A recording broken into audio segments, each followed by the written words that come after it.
শুনতে থাকুন অ্যালজেনন ব্ল্যাকউডের কাহিনী অবলম্বনে একটি অলৌকিক দ্বীপ।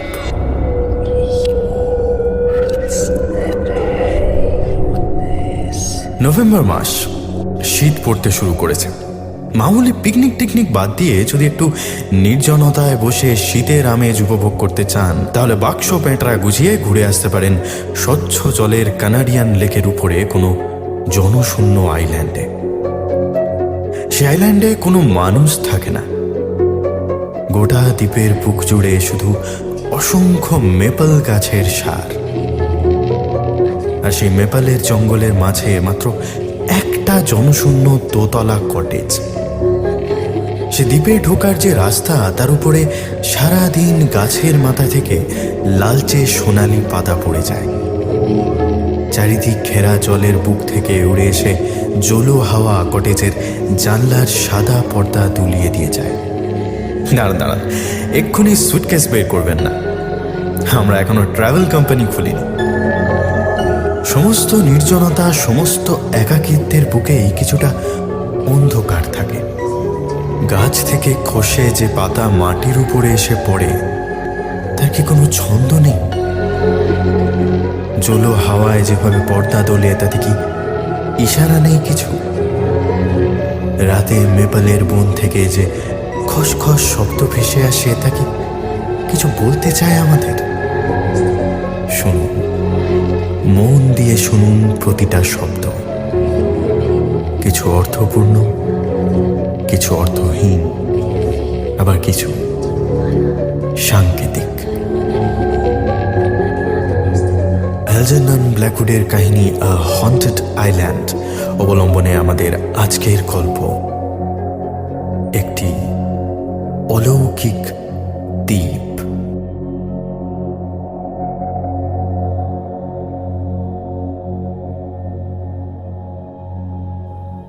যে ঘটনার কথা বলতে চলেছি সেটা আসলে মন্ট্রিয়াল থেকে টরন্টো যাওয়ার পথে কানাডিয়ান লেকের উপরে অবস্থিত একটি বদ্ধ দ্বীপে আমার 2 সপ্তাহ কাটানোর অভিজ্ঞতা। সে দ্বীপটা লেকের ঠিক কোথায় খুঁজলে পাওয়া যাবে তা আমি আর বলতে চাই না। ঘটনার যে স্মৃতিটুকু আমার মনে জেগে আছে, সেটাই শুধু আপনাদের শোনাতে চাই। প্রায় 15 বছর আগের কথা। তখনও আমি কলেজের পড়াশোনা শেষ করিনি। পড়াশোনার সঙ্গে সঙ্গে ছিল দেশ বিদেশ ঘুরে বেড়ানোর শখ।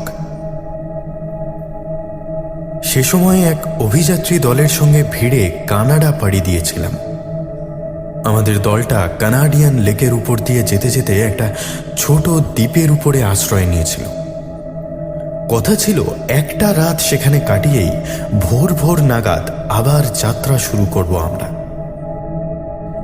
আমি কিন্তু আর যেতে রাজি হলাম না। কারণটা আর কিছুই নয়, গোটা গ্রীষ্মকালটা এই ট্রাভেল পার্টির সঙ্গে ঘোরাঘুরি করে গায়ে হাওয়া লাগিয়েই কাটিয়ে দিয়েছি। পড়াশোনা প্রায় কিছুই করিনি।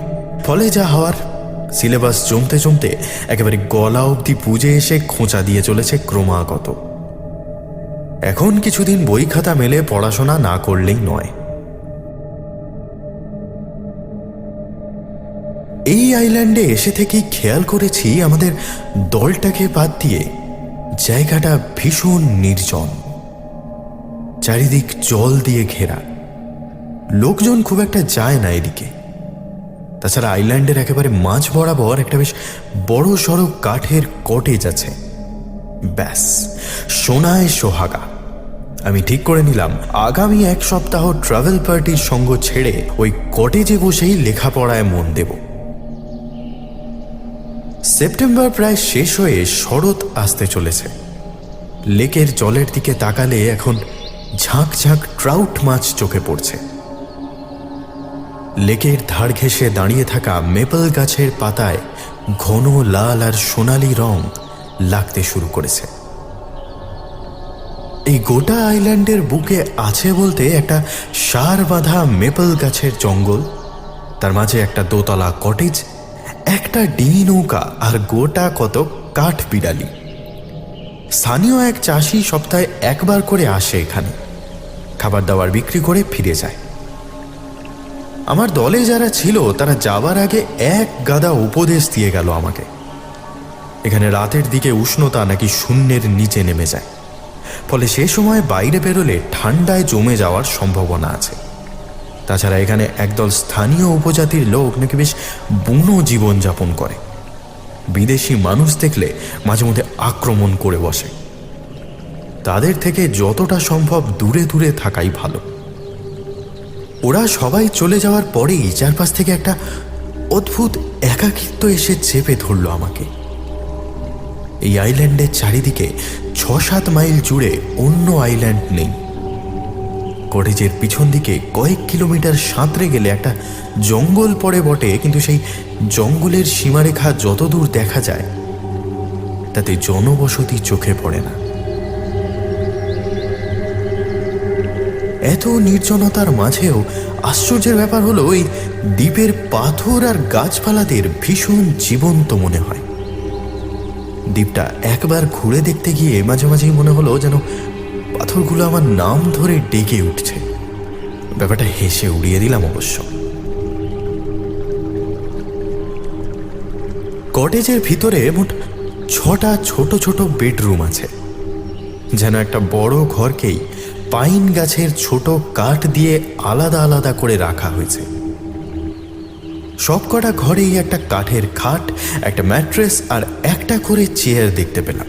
অথচ সব মিলিয়ে আয়না আছে 2টো, তার একটা আবার কোনো কারণে ভেঙে গিয়েছে।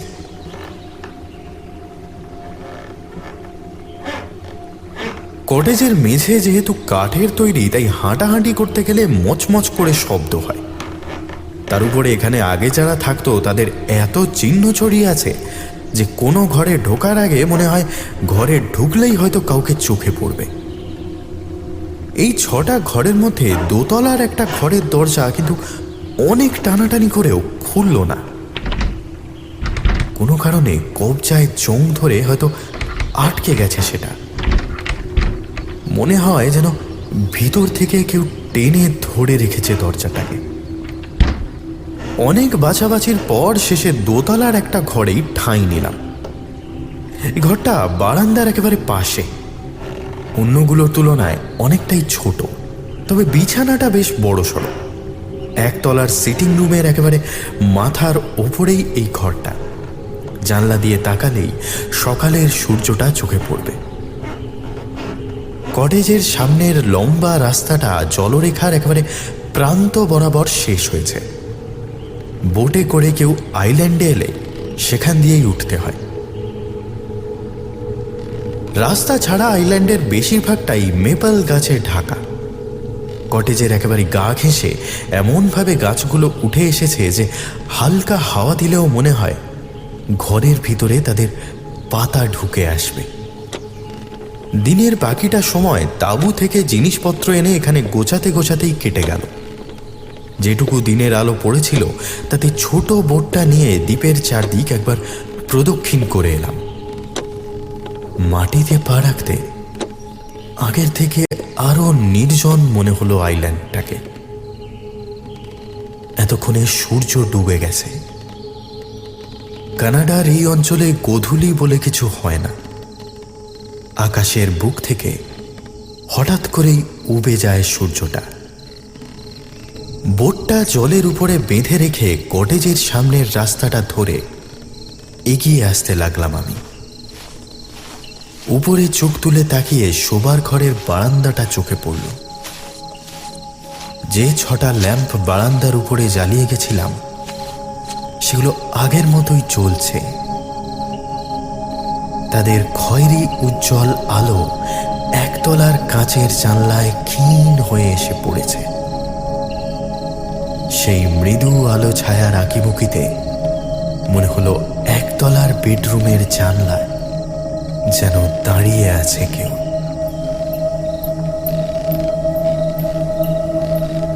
সে রাতে একটু তাড়াতাড়ি শুতে চলে গেছিলাম। মাথার কাছের জানলাটা খোলা রেখে শুয়েছিলাম বলে বাইরে গাছের পাতার শব্দ কানে আসছিল ক্রমাগত। সেই সঙ্গে দূরে বাঁধা বোটের গায়ে জল লেগে তরঙ্গের ছপছপ আর মচমচে কাঠের শব্দ। আর একটা আওয়াজ। সম্ভবত এই অলৌকিক নিঃসঙ্গ পরিবেশে আমার মনের ভুল। তাও মনে হলো কটেজের ফাঁকা বিস্তীর্ণ করিডোরে যেন ফিসফিস করে কথা বলে চলেছে কেউ। খুব চাপা পায়ের শব্দ। কারা যেন লুকিয়ে চুরিয়ে ঘোরাঘুরি করে চলেছে গোটা কটেজ জুড়ে। এক সময় গিয়ে সেই সমস্ত শব্দ আমার স্বপ্নের সঙ্গে মিশে গেল।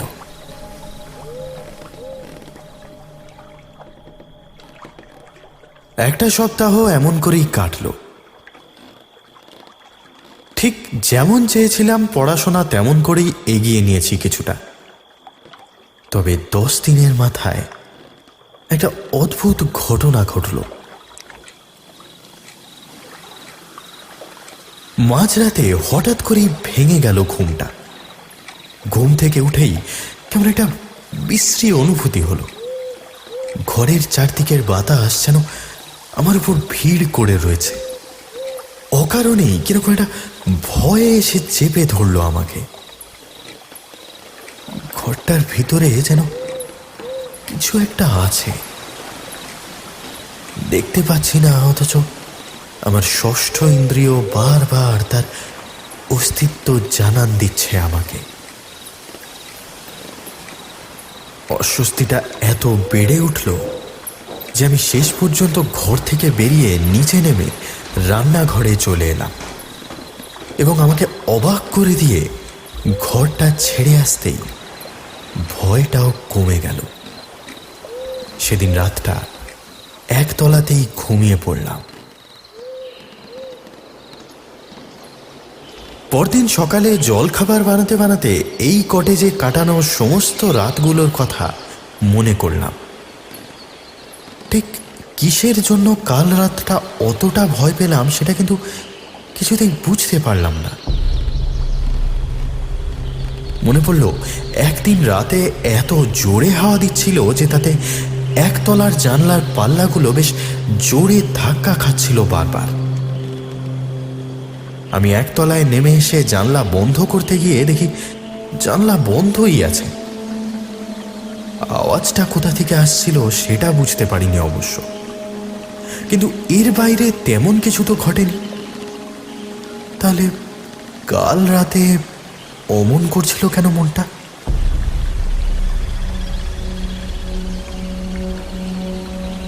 খেয়ে দিয়ে লেকের জলে একটু সাঁতার কেটে বই হাতে দোতলার ঘরটায় যেতে গিয়েই দরজার বাইরে থমকে দাঁড়িয়ে পড়লাম। কেন জানি না কিছুতেই ঢুকতে ইচ্ছা করছে না ঘরটায়। মনে হচ্ছে ঘরের ভিতরে ঢুকলেই খারাপ কিছু একটা ঘটবে। কিন্তু ভারী বিপদে পড়া গেল। আমার মনের ভিতরে কেউ একটা বসে আগাম নির্দেশ দিয়ে চলেছে আমাকে। নির্দেশটা এতই প্রবল যে বই হাতে নিচে নেমে এলাম আমি। নামার আগে সেই বন্ধ দরজাটাও চোখে পড়ল। এই কদিনে ওটা কয়েকবার খোলার চেষ্টা করেছি, কিন্তু কোনো লাভ হয়নি তাতে। সেদিন সন্ধ্যায় আর উপরের ঘরে শুতে গেলাম না। বসার ঘরের মেঝেতেই একটা ম্যাট্রেস টেনে এনে শুয়ে পড়লাম। জানি ব্যাপারটা অকারণ ভয়ের কাছে নতি স্বীকার, কিন্তু তাও ঘুম না হলে পড়াশোনা এগোবে না আমার।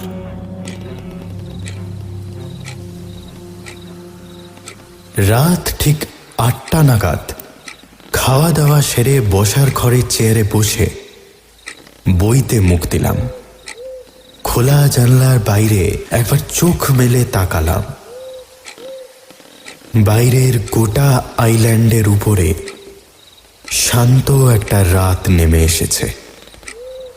জমাট বাঁধা হাওয়া একটুও নড়ছে না, এমনকি লেকের জলে ঢেউয়ের শব্দ অব্দি আসছে না। আকাশের বুক কালো পর্দার মতো মেঘের দল ঢেকে রেখেছে। ঠিক একটা ঝড়ের পূর্বাভাসের মতো নিস্তব্ধ হয়ে আছে সব কিছু। এত কিছুর মধ্যেও মাথাটা আশ্চর্য রকম পরিষ্কার লাগলো আমার। বেশ একটানা মন দিয়ে পড়তে লাগলাম। রাত যত বেড়ে চলেছে নিস্তব্ধতা তত গাঢ় হচ্ছে যেন। কাঠবিড়ালিগুলোর আওয়াজ পর্যন্ত শোনা যাচ্ছে না। কাঠের পাটাতনগুলো মচমচ আওয়াজ থামিয়ে চুপ করে আছে। ঘড়িতে শব্দ করে 9টা বাজল। হঠাৎ আশ্চর্য হয়ে খেয়াল করলাম বইয়ের পাতায় একটাই প্যারাগ্রাফ যেন বারবার পড়ে চলেছি আমি। অথচ প্যারাগ্রাফগুলো এতই সরল যে দ্বিতীয়বার পড়ার দরকারই হয় না। মনে হলো শত চেষ্টা করেও আমি মনোযোগ ধরে রাখতে পারছি না। খেয়াল করলাম কয়েকবার একসঙ্গে 2টো পাতা উল্টে ফেলেছি, অথচ পাতার শেষ অবধি পড়ার আগে খেয়ালও হয়নি গন্ডগোলটা। হচ্ছেটা কি? আমার শরীর তেমন ক্লান্ত নয়, মনও বেশ সজাগ হয়ে আছে। তাহলে আমি আবার মনটাকে এক জায়গায় জড়ো করে বইতে এনে ফেললাম। কিছুক্ষণ এগোলো পড়াটা, কিন্তু একটু পরেই আমার মাথা এলিয়ে পড়ল চেয়ারের পিছনে। চোখ খুলে দেখলাম কি কারণে যেন জানলা দিয়ে বাইরে তাকিয়ে আছি। সেখানে এখনো খুটখুটে অন্ধকার জমাট বেঁধে আছে। কিছু তো একটা গন্ডগোল হচ্ছে। মনে হলো ঘরের কোথাও কিছু একটা কাজ করতে ভুলে গেছি আমি। কোথাও একটা জানলা খোলা আছে হয়তো। চেয়ার ছেড়ে উঠে উপরে গিয়ে ঘরগুলো দেখে এলাম। শোবার ঘরের ফায়ার প্লেসের আগুন নিভে এসেছে। ঘর থেকে বেরিয়ে বাড়ির চারপাশটা একবার ঘুরে দেখে এলাম। না, সবই ঠিক আছে। তাহলে বারবার কেন মনে হচ্ছে কোথাও কিছু একটা গোলমাল হয়ে আছে? আমার মাথাটাই কি খারাপ হয়ে গেল তাহলে?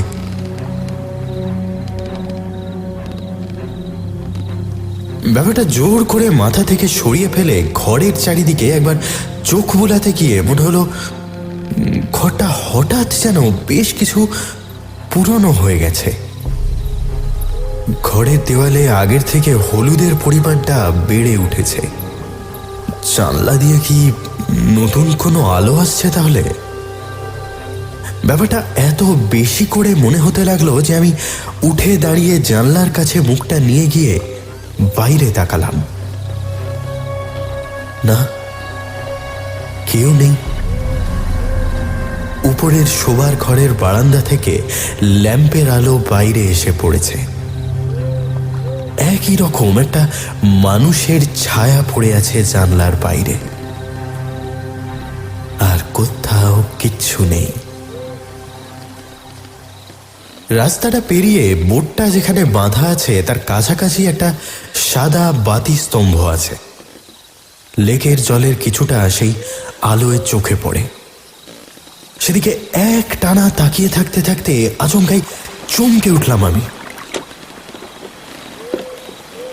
লেকের যে অংশটায় আলো গিয়ে পড়েছে সেটার উপর দিয়ে একটা বোট যেন দ্রুত একদিক থেকে আরেক দিকে চলে গেল। এত রাতে এই সময়ে লেকের উপরে কে ডিঙি বাইবে? বিশেষ করে এখানে চারিদিকে তেমন কোনো জনবসতি নেই যখন। খানিকটা ভয় লাগলো আমার। বোটটার উপরে কেউ বসেছিল কিনা দেখতে পাইনি। আপাতত সেটা অন্ধকারে হারিয়ে গেছে। চেয়ারে বসে পড়ে আবার পড়াশোনায় মনোযোগ দিলাম। মনটা কিন্তু উসখুস করতেই লাগলো। কি যেন একটা গন্ডগোল লাগছে। কিছু একটা ভুল হয়ে আছে। কোথাও কোথাও একটা জানলা কিংবা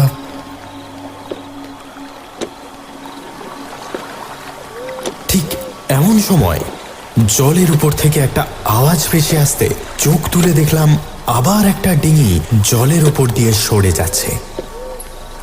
এবার মনে হলো দুটো লোক বসে আছে ডিঙিটার উপরে। এক ঝলকে তাদের চেহারা দেখে স্থানীয় আদিবাসী বলেই মনে হলো। আগের মতোই আলোর একদিক থেকে আরেক দিকে সরে গেল ডিঙিটা। অস্থির পায়ে উঠে জানলার কাছে দাঁড়িয়ে রইলাম। কিছুক্ষণ সেইভাবে দাঁড়িয়ে থাকতেই তৃতীয়বার ডিঙিটা দেখতে পেতেই ব্যাপারটা পরিষ্কার হয়ে গেল আমার কাছে। একটাই ডিঙি নৌকা বারবার দেখছি আমি। আইল্যান্ডটাকে ঘিরে পাক খাচ্ছে দুটো লোক। কিন্তু কেন এত রাতে দুটো আদিবাসী লোক এই নির্জন আইল্যান্ডের চারপাশে করছেটা কি? জানলার কাছটায় কিছুটা আলো আছে, সেখান থেকে আমি অন্ধকারে সরে এলাম। লোকগুলোর উদ্দেশ্য খারাপ হতে পারে। অন্ধকারে দাঁড়িয়ে জানলা দিয়ে বাইরে তাকিয়ে অপেক্ষা করতে লাগলাম ডিঙিটাকে আবার দেখা যায় কিনা। চতুর্থবার ডিঙিটা কিন্তু এক পাশ থেকে অন্য পাশে সরে গেল না, বরঞ্চ আলোটার ঠিক সামনে দাঁড়িয়ে পড়ল। আমার বোটের একেবারে পাশেই ডিঙিটাকে বেঁধে লোক দুটো আইল্যান্ডের ভিতরে উঠে এলো। রাস্তাটা ধরে এগিয়ে আসতে লাগলো কটেজটার দিকে। এতক্ষণে তাদের উদ্দেশ্যটা বুঝতে পেরেছি আমি। বসার ঘরের পিছনে রাখা ব্যাগের ভিতর থেকে মার্টিন রাইফেলটা বের করে নিলাম। দ্রুত নিভিয়ে ফেললাম টেবিল ল্যাম্পটা। ঘরের ভিতরটা যতটা সম্ভব অন্ধকার করে রাখা দরকার। একেবারে কোণের দিকে ঘেঁষে দেওয়ালে পিঠ রেখে অপেক্ষা করতে লাগলাম। দরজা এবং আমার মধ্যে আছে শুধু টেবিলটা। তার উপরে এখনো আমার বই খাতা ছড়িয়ে আছে। একটু একটু করে অন্ধকারটা চোখ সয়ে গেল আমার। জানলার বাইরেটা আবার দেখতে পেলাম। এতক্ষণে লোক দুটো সেখান থেকে অন্তর্হিত হয়েছে। তারা জানলা বা সামনের দরজা যা দিয়েই ভিতরে আসুক না কেন, আমার চোখে পড়তে বাধ্য। শিরায় রক্তের শব্দ শুনতে পেলাম আমি। নিঃশ্বাস বন্ধ করে রাইফেল উঁচিয়ে অপেক্ষা করতে লাগলাম। বাইরের দরজার কাছে তাদের পায়ের আওয়াজ পেলাম। বুঝলাম দরজা দিয়েই ভিতরে ঢুকবে তারা। তাই যদি ঢোকে আমার ঘরের সামনে দিয়ে যেতেই হবে। কিছুক্ষণ সেইভাবে অপেক্ষা করতেই কাঁচের দরজার ওপাশে একটা দীর্ঘ ছায়ামূর্তি স্পষ্ট হয়ে উঠল। আন্দাজে বুঝতে পারলাম লোকটার উচ্চতা প্রায় 6.5 ফুট। চওড়া কাঁধ, দেহের ঊর্ধ্বাঙ্গ অনাবৃত। তার ঠিক পিছনেই এ লোকটার চেয়ে কিছুটা বেঁটে আর একটা লোক। আমার হাত একবারের জন্য কেঁপে উঠল। বুঝতে পারলাম এদের একজনকে লক্ষ্য করে গুলি চালালে অন্যজন আক্রমণ করবে আমাকে। নার্ভের চাপ কোনো রকমের সামলে আমি সেইভাবে অপেক্ষা করতে লাগলাম। একবার চিৎকার করতে ইচ্ছা করলো, কিন্তু জানি কোনো লাভ হবে না তাতে। রাইফেলের নলের উপরে আঙুলটা আর অনুভব করতে পারছি না। উত্তেজনায় আমার স্নায়ু অবশ হয়ে আসছে। দরজার কাছে হ্যান্ডেলটা মোচড়ানোর শব্দ পেলাম। তারপর ধীরে ধীরে দরজা খুলে ভিতরে ঢুকে এলো তারা। পিছনের বেটে লোকটা বন্ধ করে দিল দরজাটা। এখন ঘরের 4 দেওয়ালের মধ্যে আমরা 3 জন। বহু চেষ্টা করেও নিঃশ্বাস ধরে রাখতে পারলাম না আমি। ঘরের চারিদিকে কিছু যেন খুঁজে চলেছে লোকগুলো। টেবিলের নিচে, দেওয়ালের গায়ে ঝুঁকে বারবার কিছু একটা দেখার চেষ্টা করছে। আমি কিছুক্ষণের জন্য বিপদের গন্ধ ভুলে অবাক হয়ে তাকিয়ে রইলাম তাদের দিকে।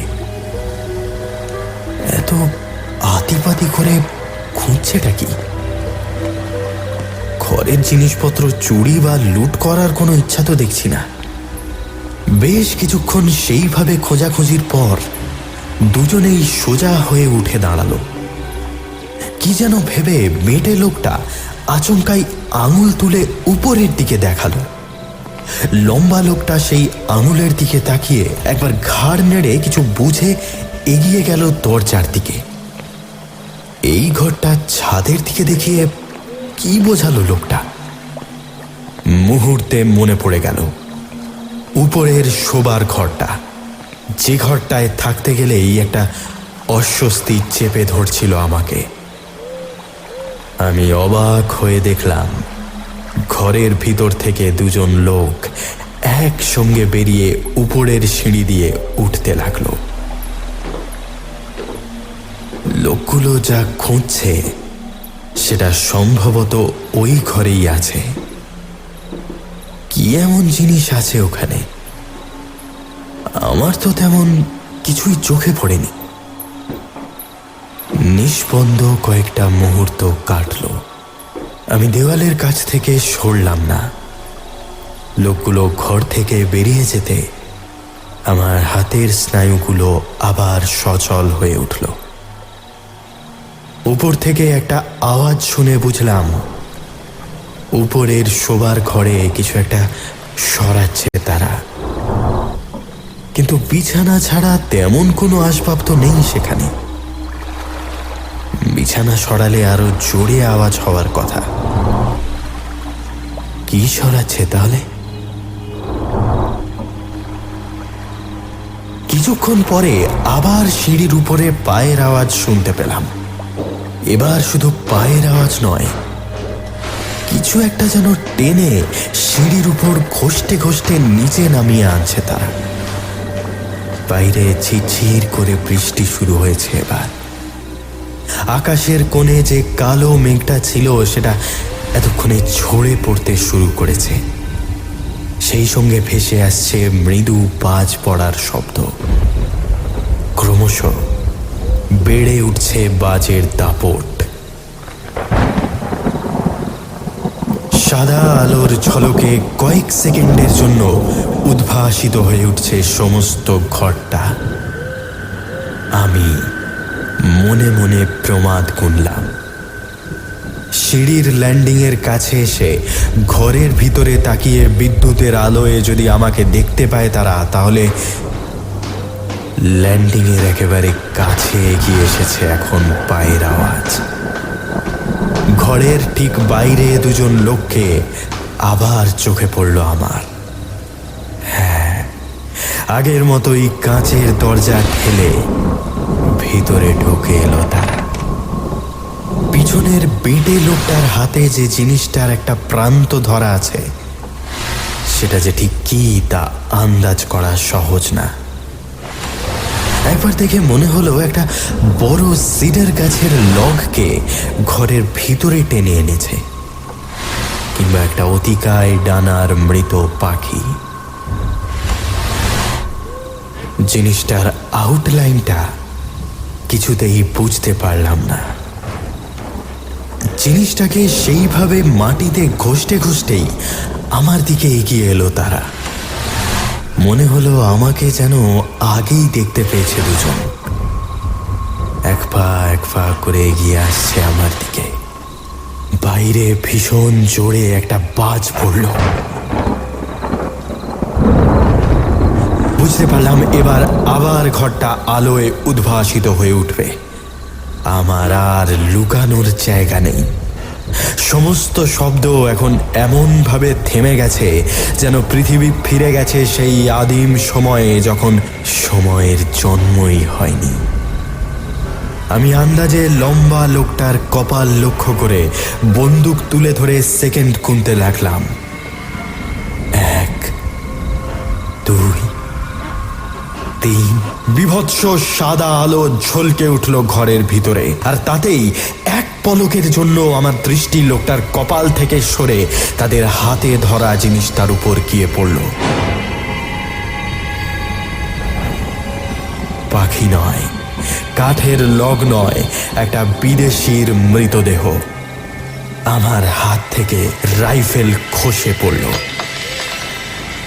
আলোটা নিভে যাওয়ার ঠিক আগে লম্বা লোকটা আমার দিকে এগিয়ে এলো। আমি তার দিকে আঘাত করতে যেতেই একটা হাত দিয়ে আমাকে ধরে ফেল সে। সঙ্গের বেঁটে লোকটা একটা আঙুল মুখের কাছে তুলে এনে ইশারায় চুপ করতে বলল আমাকে শব্দ করতে বারণ করছে তারা। জ্ঞান হারানোর ঠিক আগে আবার মেঝেতে পড়ে থাকা সেই মৃতদেহটার উপরে চোখ পড়ল আমার। মেঝের উপর লুটিয়ে পড়ে থাকা মৃতদেহটা অন্য কারো নয়,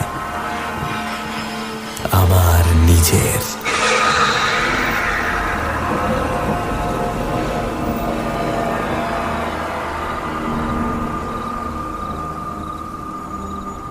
শুনছেন বাবু, শুনছেন?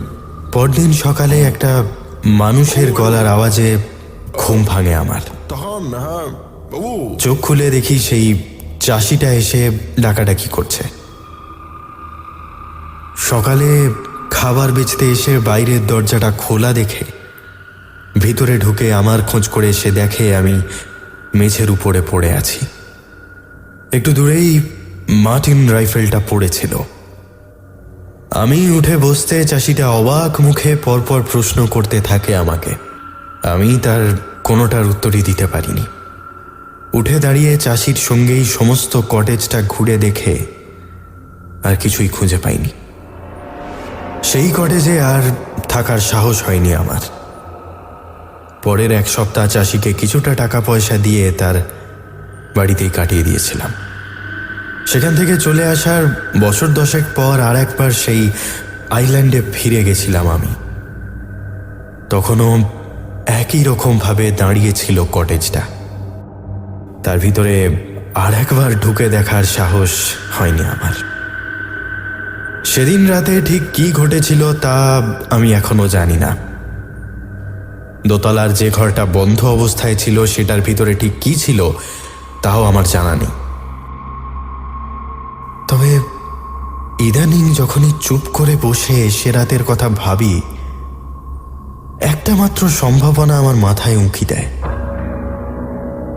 সেই বন্ধ ঘরের ভিতরে যেই থাকুক না কেন, একটা গোটা আইল্যান্ডে বছরের পর বছর একাই কাটাতে হয় তাকে। তাই কেউ কটেজে থাকতে এলে সে একটা সঙ্গী খুঁজে পায়।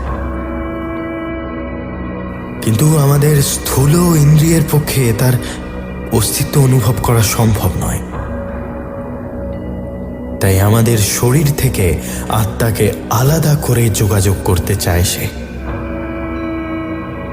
এই কারণেই প্রথম দিন ঘুম ভেঙে যাওয়ার পর থেকেই তার অস্তিত্ব অনুভব করা শুরু করি আমি। এরপর থেকে শেষ দিন ঘুম ভাঙা অবধি গোটা সময়টা কেবল আমার আত্মাই জাগ্রত ছিল। শরীর পড়েছিল শোবার ঘরেই। ওই দুজন স্থানীয় আদিবাসী তাদের তন্ত্রমন্ত্র প্রয়োগ করে আমার আত্মাকে আবার আমার শরীরে প্রবেশ করিয়ে দিয়ে গেছিল। মাঝে মাঝে ভাবি, সেদিন সেই কালো চামড়ার স্থানীয় লোকগুলো যদি না থাকতো তাহলে আজ আমি আর আপনাদের সামনে বসে এই গল্প বলতে পারতাম না। হয়তো সেই কানাডিয়ান লেকের উপর সেই নির্জন কটেজে ওই বন্ধ ঘরের দরজাটা খোলা থাকতো আমার জন্য।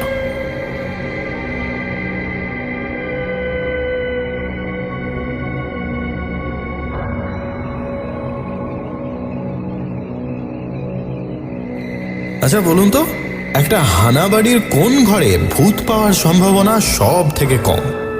পারলেন না? খুব সহজ, লিভিং রুম। কারণ লিভিং রুম ট্র্যাডিশনাল ভূতের গল্পের নিয়ম বলে একটা বাড়ির যে ঘরটা শত চেষ্টার পরেও কিছুতেই খুলছে না, বা যে ঘরটা খুলতে বাড়ির থুত্থুরে কেয়ারটেকার বারণ করেছে, সেখানেই ভূত থাকার সম্ভাবনা সব থেকে বেশি। ঠিক যেমন আমাদের মনের ভিতরেও একটা ঘর আছে, যেটা সহজে খুলতে চাই না আমরা। তার ভিতরে আমরা জমা করে রাখি মনের যাবতীয় অলৌকিক অন্ধকারকে। সন্দেহ নেই সেই জমাট অন্ধকারও মাঝে মাঝে একাকিত্বের অভিশাপে ভোগে। আমাদের গল্পে আমরা বারবার চেষ্টা করি আপনার সেই অন্ধকার একাকিত্বকে ছোবার। শুনছিলেন অ্যালজারনন ব্ল্যাকউডের কাহিনী আ হন্টেড আইল্যান্ড অবলম্বনে।